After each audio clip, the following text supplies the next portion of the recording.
Hello বন্ধুরা, আমাদের কাছে আইটেলের একটা কিপ্যাড ফোন আছে। মডেল নাম্বার সম্ভবত IT5608। এই ফোনটাতে সমস্যা হলো যে চার্জিং সমস্যা করছে। সো কী সেই সমস্যাটা?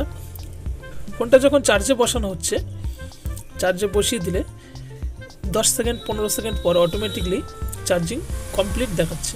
এই চার্জে আমি বসিয়ে দিলাম। চার্জে বসিয়ে দেওয়ার পর 10 থেকে 15 সেকেন্ডের মধ্যে চার্জিং কমপ্লিট সেটা শো করবে। এই পপআপটা শো করছে চার্জ কমপ্লিট, অটোমেটিকলি আবার চার্জ নিচ্ছে।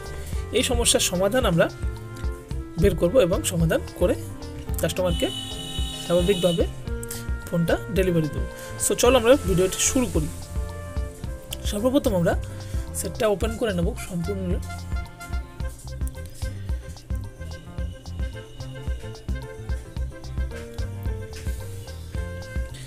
আমাদের মোবাইল রিপেয়ারিংয়ের কাজগুলো কিন্তু খুবই গুরুত্বপূর্ণ কাজ, কেননা সতর্কভাবে কাজ না করলে কিন্তু প্রবলেমের শেষ থাকবে না।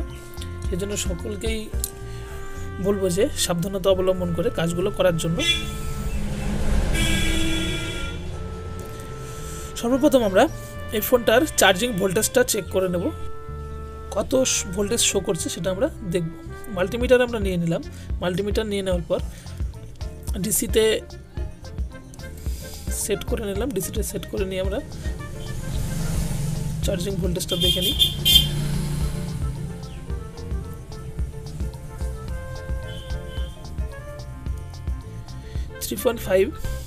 সো চার্জিং ভোল্টেজ কিন্তু পারফেক্ট আছে, তবুও এই সমস্যাটা কেন হচ্ছে? এই সমস্যাটা চার্জিং কানেক্টর থেকে হতে পারে, চার্জিং আইসি থেকে হতে পারে, এবং ব্যাটারি মিডল টেম্পারেচার যদি সঠিকভাবে ভোল্টেজ না পায় তখন কিন্তু এই সমস্যাটা হতে পারে। সর্বপ্রথম আমরা চার্জিং কানেক্টরটা রিপ্লেস করে দেখব যে সমস্যার সমাধান হয় কিনা। তো চলো আমরা দেরি করব না, খুব সহজেই কিন্তু চার্জিং কানেক্টরটা আমরা রিপ্লেস করে নিতে পারি। এই ধরনের কাজগুলো কিন্তু স্টেপ বাই স্টেপ না করলে ভালোভাবে বোঝা যাবে না। সর্বপ্রথম চার্জিং সমস্যা হলে সর্বপ্রথম কাজ আমাদের চার্জিং কানেক্টরটা রিপ্লেস করে দেওয়া, কেননা চার্জিং কানেক্টর থেকে যখন সঠিক ভোল্টেজটা না পাবে তখন কিন্তু চার্জিংয়ের বিভিন্ন রকম সমস্যা দেখা দেবে। সেই কারণে আমরা চার্জিং কানেক্টরটা সর্বপ্রথম রিপ্লেস করে নিই।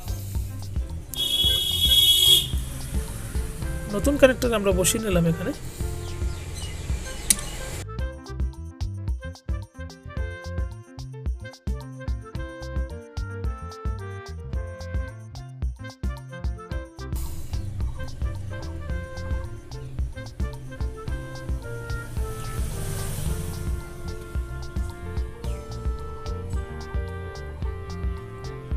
খুব মজবুতভাবে কিন্তু আমাদের চার্জিং কানেক্টরটা পেস্ট করতে হবে, নইলে কিছুদিনের মধ্যে কিন্তু এটা আবার ভেঙে যাবে।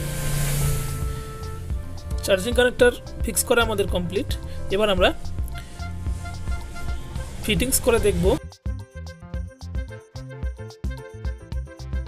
যে আমাদের প্রবলেমটা সলভ হয়েছে কিনা।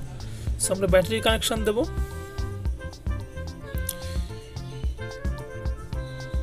সেটটা রানিং করে নেব।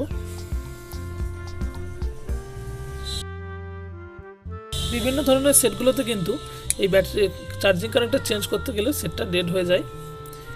আমাদের সেই সমস্ত কাজ থেকে বিরত থাকতে হবে।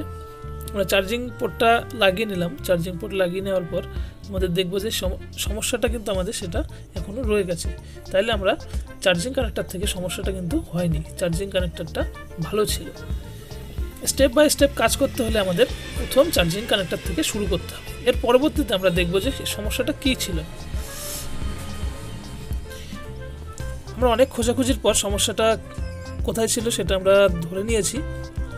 এই ব্যাটারি কানেক্টরের পাশে চার্জিং ডায়োডের সঙ্গে এবং চার্জিং আইসির মাঝখানে যে 4টে কম্পার্টমেন্ট দেখা যাচ্ছে, এখানে 3টে রেজিস্টর এবং একটা ক্যাপাসিটার আছে।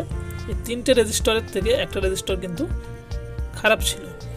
সো এই ব্যাটারি কানেক্টরের সঙ্গে এই সাইডটাতে যে ক্যাপাসিটারটা যে রেজিস্টরটা, এটা মিডল টেম্পারেচার মিডল পয়েন্টের সঙ্গে যুক্ত ছিল। সো এই রেজিস্টরটা খারাপ ছিল জন্য ব্যাটারি মিডল টেম্পারেচার এটা কিন্তু ভোল্টেজ পারফেক্ট পাচ্ছিল না। সো এটা আমরা তুলে দিয়ে এখানে শর্ট করে দিয়েছি। শর্ট করে দেওয়ার পর এবার আমরা চেক করব যে আমাদের সমস্যাটা সমাধান হচ্ছে কিনা। সো ব্যাটারি মিডল টেম্পারেচার যদি পারফেক্ট ভোল্টেজ না পাই তবে কিন্তু বিভিন্ন ধরনের সমস্যা দেবে। ব্যাটারি এরর, এই চার্জিং শো করবে না কিছু কিছু ক্ষেত্রে, এই ধরনের সমস্যাগুলো কিন্তু আসবে। সো আমরা ব্যাটারি মিডল টেম্পারেচারের গুরুত্ব কিন্তু একদমই ফেলে দিতে পারি না। এটাই কিন্তু ব্যাটারি ভোল্টেজ শো করা এবং ব্যাটারি বার শো করা এগুলোর কাজ করে থাকে। সো এবার আমরা চার্জে বসিয়ে দেখব যে আমাদের সমস্যার সমাধান হয়েছে কিনা। আশা করা যায় আমাদের সমস্যাটা সমাধান হয়ে যাবে, কেননা ব্যাটারি মিডল ভোল্টেজ যখন না পাবে তখন কিন্তু চার্জিং সেকশন সঠিকভাবে কাজ করবে না। আমাদের সমস্যার সমাধান হয়ে গেছে।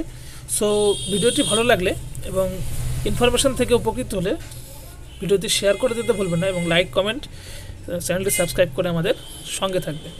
সো এই ভিডিওটা এই পর্যন্তই, দেখা হবে পরবর্তী কোনো ভিডিওতে। সকলেই ভালো থাকবে।